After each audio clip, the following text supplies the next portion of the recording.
नमस्कार, मैं हूं जीतू खिलनानी और आप देख रहे हैं हिंदुस्तान मेल न्यूज। अब होगी मुद्दों की बात सच के साथ। चलिए रुक करते हैं देश दुनिया और इंदौर शहर की कुछ बड़ी खबरों की ओर।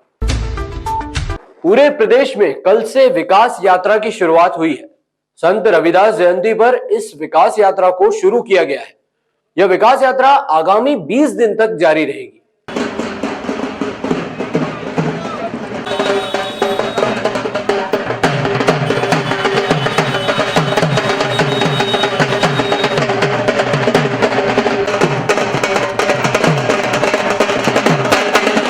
मध्य प्रदेश में आज से विकास यात्रा की शुरुआत की गई है। विकास यात्रा का उद्देश्य मध्य प्रदेश की प्रत्येक विधानसभा और प्रत्येक पंचायत में रहने वाले लोगों को केंद्र और राज्य सरकारों द्वारा चलाई जा रही योजनाओं के बारे में घर घर तक पहुंचाना और आम जनता का फीडबैक लेना उद्देश्य बताया जा रहा है। इस विकास यात्रा में हर विधानसभा के प्रत्येक वार्ड में वहां से चुने हुए उम्मीदवार सरकार की उपलब्धियों को जनता के सामने रखेंगे। इंदौर के विधानसभा क्षेत्र क्रमांक 5 में विकास यात्रा की शुरुआत हुई। विधायक महेंद्र हाडिया ने विकास यात्रा की शुरुआत की है। इस अवसर पर उन्होंने कहा कि केंद्र और राज्य सरकार की जन हितैषी योजनाएं और सरकार द्वारा किए गए कार्यों को जनता के सामने रखना मुख्य उद्देश्य है। उसको लेकर और जो हमारे हितग्राही हैं, जो जनसेवा के माध्यम से लाखों लोगों को हमने लाभान्वित किया, साथ ही मुख्यमंत्री तीर्थ दर्शन, लाडली लक्ष्मी योजना, आयुष्मान कार्ड योजना, जो हमारे कार्यकर्ताओं ने मेहनत करके घर घर जाके उसको बनाया है।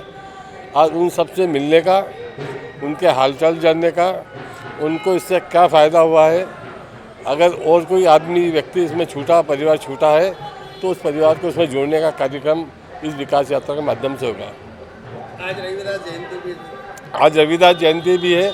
मैं सीधे अभी रुस्तम के बगीचे से उनकी प्रतिमा में माल्यार्पण करके आज अभी ये यात्रा प्रारंभ कर रहा हूँ।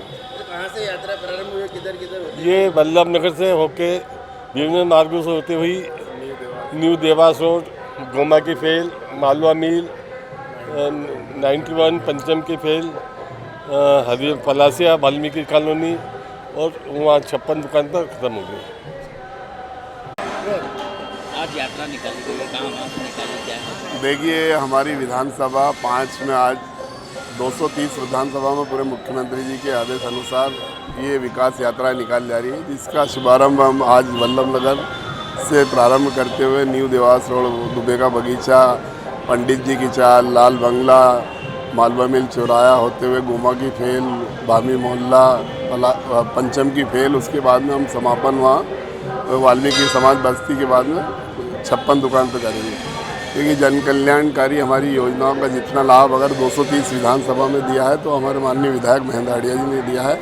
तो उन्हीं सब चीज़ों को लेके हमने लगातार जो 20 वर्षों में विकास किए हैं, लोगों के बीच जाकर उनको बताना कि हमने ये विकास किए और आगामी चुनावों में भी सभी विकास कार्य पूर्ण किए जाएंगे। प्रधानमंत्री नरेंद्र मोदी आज बेंगलुरु में इंडिया एनर्जी वीक 2023 का उद्घाटन करने बेंगलुरु पहुंच गए हैं। पहले संस्करण का उद्घाटन में पीएम मोदी के साथ पेट्रोलियम और नेचुरल गैस मंत्री हरदीप सिंह पुरी, गवर्नर थावरचंद गहलोत और सीएम बसवरा बोम्मई भी मौजूद रहे। इस दौरान 11 राज्यों में बायोफ्यूल E20 फ्यूल की शुरुआत भी होगी, जो 20% एथेनॉल से मिलकर बनता है। इसके अलावा पीएम सोलर एनर्जी से चलने वाले सोलर कुकिंग सिस्टम को भी लॉन्च करेंगे। एनर्जी वीक 8 फरवरी तक चलेगा। दोपहर 3:30 बजे प्रधानमंत्री मोदी कर्नाटक के तुमकुरु में HAL की हेलीकॉप्टर फैक्ट्री देश को सौंपेंगे। यह एशिया की सबसे बड़ी हेलीकॉप्टर फैक्ट्री है। यहां 20 साल में 1000 से अधिक हेलीकॉप्टर बनेंगे।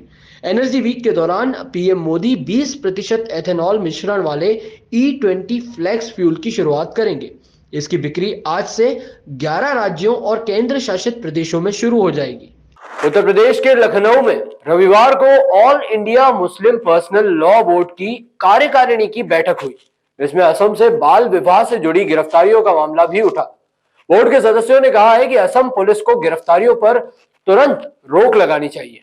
असम में बाल विवाह के खिलाफ पिछले 3 दिनों में 10 जिलों से 2278 लोगों को गिरफ्तार किया गया है। इनमें ऐसी शादियां कराने वाले हिंदू और मुस्लिम दोनों समुदाय के पुजारी और मौलवी शामिल हैं। मामले में AIMIM चीफ ओवैसी ने सरकार से पूछा कि जिनकी शादी हो चुकी है उन लड़कियों का आप क्या करेंगे। इसके साथ ही उन्होंने कहा कि असम सरकार पर मुस्लिमों के साथ पक्षपात करने का आरोप लगाया है। ओवैसी ने बाल विवाह के मुद्दे पर कहा कि असम सरकार ने 4000 मामले दर्ज किए हैं। अब सरकार को उन लड़कियों के विषय में विचार करना चाहिए जिनका विवाह हो चुका है, क्योंकि इसके बाद उनकी देखरेख से लेकर गुजारा कैसे होगा, ये बड़ा सवाल है। इंदौर के किशनगंज थाना क्षेत्र के ग्राम पिगडंबर में रविवार देर शाम कांग्रेस नेता विजेंद्र चौहान के भतीजे हर्ष सिंह चौहान का अपहरण हो गया। अपहरणकर्ताओं ने परिवार से फिरौती की मांग की और देर रात अपहरणकर्ताओं ने बच्चे की हत्या कर सिमरोल थाना क्षेत्र के जंगलों में फेंक दिया। फिलहाल पूरे मामले में पुलिस ने दोनों आरोपियों को गिरफ्तार कर लिया है। वहीं बच्चे के शव को पोस्टमार्टम के लिए अस्पताल भिजवा दिया है। रविवार देर शाम ग्राम पिगडंबर के रहने वाले जितेंद्र चौहान का बेटा घर से लापता हो गया। परिवारजनों ने बेटे हर्ष को ढूंढने की कोशिश की, लेकिन देर तक नहीं मिलने के बाद परिजनों ने सूचना किशनगंज पुलिस को दी। पुलिस ने मामले में बच्चे की तलाश शुरू की थी। ग्रामीण SP भगत सिंह विरदी ने बताया कि देर रात सामने आया कि हर्ष चौहान का अपहरण हो गया है। अपहरणकर्ताओं ने परिजनों से 4 करोड़ रुपए की फिरौती के रूप में मांगे। पुलिस पूरे मामले में जांच में जुट गई और आरोपियों की तलाश शुरू की। जांच में पुलिस को हर्ष चौहान का शव सिमरोल थाना के जंगलों में मिला। अपहरणकर्ताओं ने फिरौती मांगने के बाद बच्चे की हत्या कर जंगलों में फेंक दिया था। पुलिस ने मामले में 2 आरोपियों को गिरफ्तार किया है। दोनों आरोपी ऋतिक और विकास रिश्तेदार हैं, जिन्होंने पैसे के लिए 6 वर्ष के मासूम की हत्या कर दी। वहीं पुलिस ने बच्चे का शव बरामद कर पोस्टमार्टम के लिए भेजा है। यार ये थाना किशनगंज के अंतर्गत ग्राम पिगडंबर आता है। वहाँ पे श्री जितेंद्र जी चौहान रहते हैं, जो व्यवसायी हैं, थ्रेसर भी है और कृषक भी है। इनका एक पुत्र था हर्ष, लगभग 7 वर्ष का था। कल 6:30 बजे घर से कहीं चला गया। श्री जितेंद्र जी चौहान का बड़ा परिवार है, लगभग 70-80 लोग हैं, 70-80 लोग हैं इनके परिवार में। सारे परिवार के लोग ढूंढने लगे और चूंकि पिगडंबर जो है पूरा राजपूतों गांव है, तो दूसरा व्यक्ति उसमें एंट्री भी नहीं कर सकता है ना। तो वो पूरा तलाश करते रहे। 8 बजे के लगभग इन्हें एक फ़ोन आता है। इन्होंने फ़ोन को माइक पर रख लिया। तो जो घर के अंदर 20-25 लोग थे, सबके सामने बात हुई। तो सामने जो फ़ोन आया उसने कहा कि हमें 4 करोड़ रुपए चाहिए, आपका बेटा हमारे कब्जे। इन्होंने और बात करने की कोशिश की, भैया कहाँ चाहिए, कहाँ आ जाऊँ, कैसे। फिर उसके बाद इनकी 2-3 बार बात हुई, फिर उसने काट के बंद कर दिया। इसके बाद ये तलाश करते रहे। पुलिस के पास सूचना नहीं। लगभग 9:30 पौने 10 बजे किसी ने TI को बताया कि साहब ऐसा कोई बच्चा गया हुआ, उसमें कोई मांग हो रही है। मामला अति संवेदनशील था। TI ने मुझे बताया, एडिशनल SP साहब को बताया, देन DIG साहब और IG साहब। हम लोग तत्काल यहाँ आ गए हम लोग, और अपना जो है जिस नंबर से फ़ोन आया था उस नंबर को हमने ट्रैक किया। तो वो आगर मालवा के किसी गांव के किसी व्यक्ति के नाम से था। आगर SP को हमने कहा तो वहाँ उसने पता किया कि यार ये बंदा तो 1 साल से नहीं है। उसके बाद फिर सीम जो है उज्जैन से जारी हुई थी। तो रात में SP उज्जैन को बोल के एक टीम वहाँ भेजी। तो वो जो जिस वेंडर था जिसने सीम दी थी उसको उठा के बातचीत करी। उसका 2nd नंबर आया खंडवा का।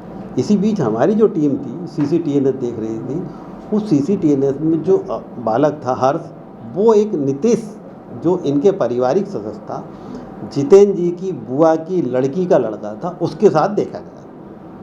फिर हमने जितेंद्र जी को बुलाया, उनको बताया, तो वो विश्वास करने को तैयार नहीं। साहब ये तो मेरा परिवार का आदमी, मैं कैसे भरोसा करूँगा। फिर उसको बुलाया रितेश को, उसको हमने CCTV दिखाया। उसके छोटे भाई ने कहा कि हाँ ये इसके साथ था और इसके साथ ही गया था।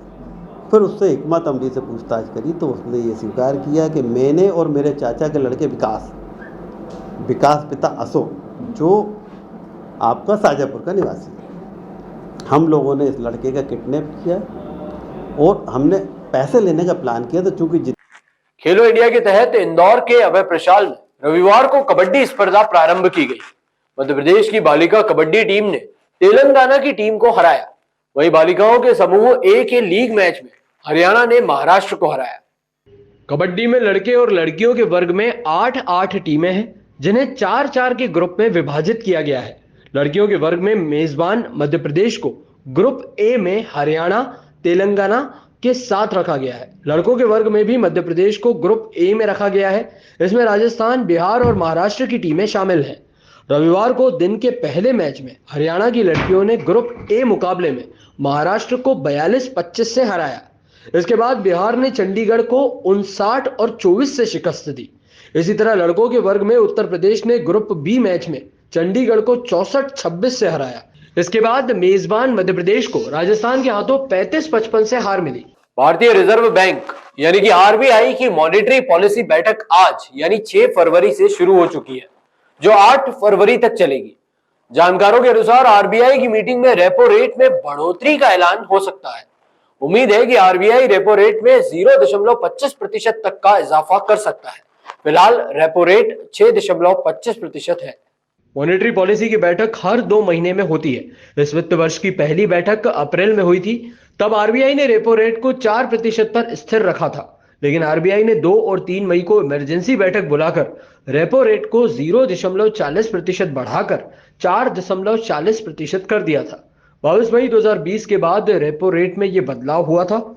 इसके बाद 6 से 8 जून को हुई बैठक में रेपो रेट को 0.50% इजाफा किया। इससे रेपो रेट 4.40% से बढ़कर 4.90% हो गई।